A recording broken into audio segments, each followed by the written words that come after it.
So in this video I'm going to look at the differences between the Specialized Roubaix and the Specialized Tarmac. So the bikes I chose for this video fall into the £3,500 to £4,000 price range, which yes is a lot of money, but I guess in the realms of reality if you're able to get it on interest-free credit, I guess. Especially the Roubaix Expert that we have here, 3,800, and the Tarmac Expert Acid Pink apparently is what that's called. The Roubaix Expert is £300 more expensive than the Tarmac. So who are these bikes actually designed for? Well, obviously the Tarmac is basically a full-on race bike, so you're going to buy this if you're racing or you just want to ride super fast, maybe on a chain gang or something like that. Whereas the Roubaix, it's a road bike that you could race maybe at certain events. I mean, as the name suggests, it came about from the Paris-Roubaix, which is a very brutal race with cobbles and pretty much dirt tracks. So the Roubaix is going to be more comfortable, more relaxed fit, more stable. So if you're going to buy this, you're looking to do sportifs, endurance type riding, and you're just looking for a good fast road bike that's as comfortable as possible. So overall, if we look between the two, they are quite similar really, as you can see there if I fade between the two. So let's start with the biggest difference, which is clearly the cockpit area. So as we can see, the Roubaix is a lot higher up there, and that piece of rubber there is covering up the little bit of suspension that it has in there. I forget the exact details. I think it's something like 20 mils of travel you get from here. And as you can see, the stem and the handlebars are sitting much higher up than the Tarmac, so it's going to be a lot more comfortable on the old back. The head tube angle of the Roubaix is 73.5 and the Tarmac is 74. So not much in that at all really, and they've both got the same rake of 44mm. Moving down a little bit, as we can see there, the forks of the Roubaix are a little bit chunkier than the Tarmac. Now I'm guessing that is because obviously the Roubaix is a disc brake bike with probably more stopping power than the Tarmac, so maybe they have to chunk up the forks a little bit, but that's just a guess. Next up you can see obviously that the Roubaix's got slightly chunkier tyres. Not much in it actually, less than I thought. The Roubaix's got 28 mils on and the Tarmac 26 mils. The Roubaix has got discs on it, as I pointed out before, and the Tarmac still on the rim brakes.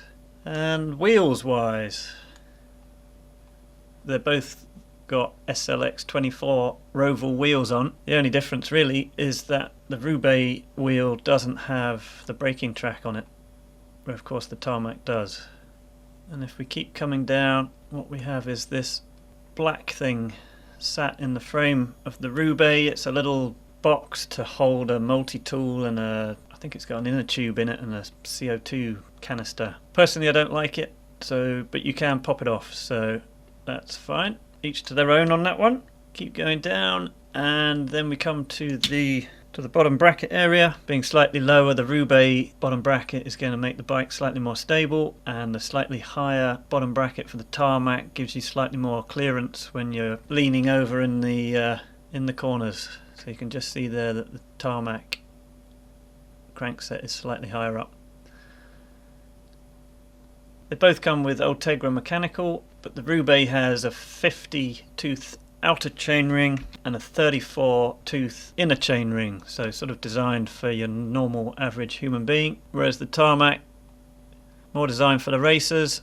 We've got a 52 outer chainring and a 36 inner chainring. Okay, nice little feature on the Tarmac is the slight curve on the seat tube, which we don't have on the Roubaix, so that is going to be a slight aero advantage, I would think,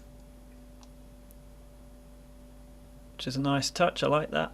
The other thing I noticed was the bottle cage for the Tarmac is going to be quite a lot lower down than on the Roubaix. Presumably because of this black box here, they've mounted it slightly higher up. Towards the back of the bike, what I've noticed here is that the chainstays on the Roubaix are quite a lot more chunky than the Tarmac. which is interesting. You'd have thought to keep the tarmac as stiff as possible it would have pretty chunky chainstays as well, but Specialized know best. Maybe again it's the whole disc braking thing that they've had to make the Roubaix chunkier there. The Roubaix comes with a long cage old Tegra derailleur, and the cassette is an 1132, so pair that with the slightly smaller front chain rings to the tarmac and you've got quite a nice laid back gear to get up the hills, whereas the tarmac is an 1130, so again slightly more racy. Next thing to look at is the wheelbase. So the Roubaix is 8mm longer, which is probably less than I thought it was going to be, so it will make it a bit more stable. The tarmac will feel slightly more nimble.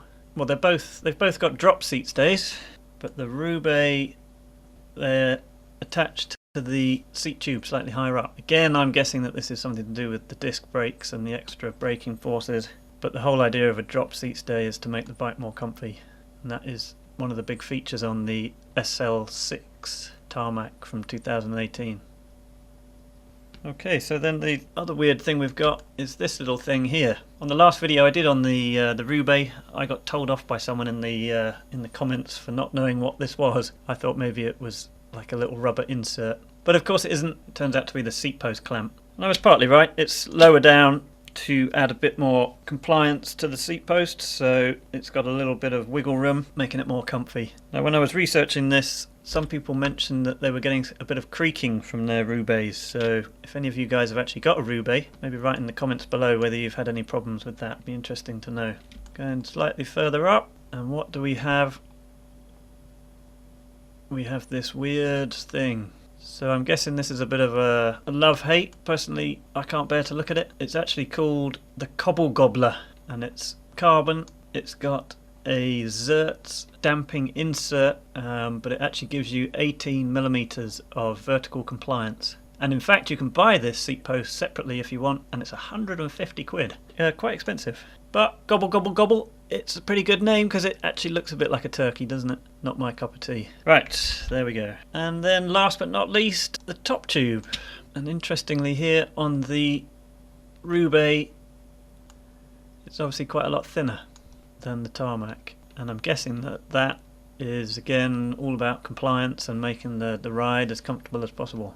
The Roubaix has a reach shorter, so more comfy and easier on your back, whereas the tarmac, obviously having a bit of a longer reach, will stretch you out a bit, make you slightly more aero. So there we go. So in summary, the tarmac, it's a racy, good looking bike. Certainly a bike I would like to have. I actually own a Specialized Tarmac SL4, so I'm quite a fan. Yeah, SL6, nice. Whereas the Roubaix, well, for me, it's an oddball looking bike. I think you either love it or hate it. Obviously built for comfort, which is fair enough. So if that's what you're after, I think it's a good choice. So there we go. Also, if you like the video, give it a thumbs up so that others can find it. And please subscribe to my channel. So if you could subscribe, that would be great.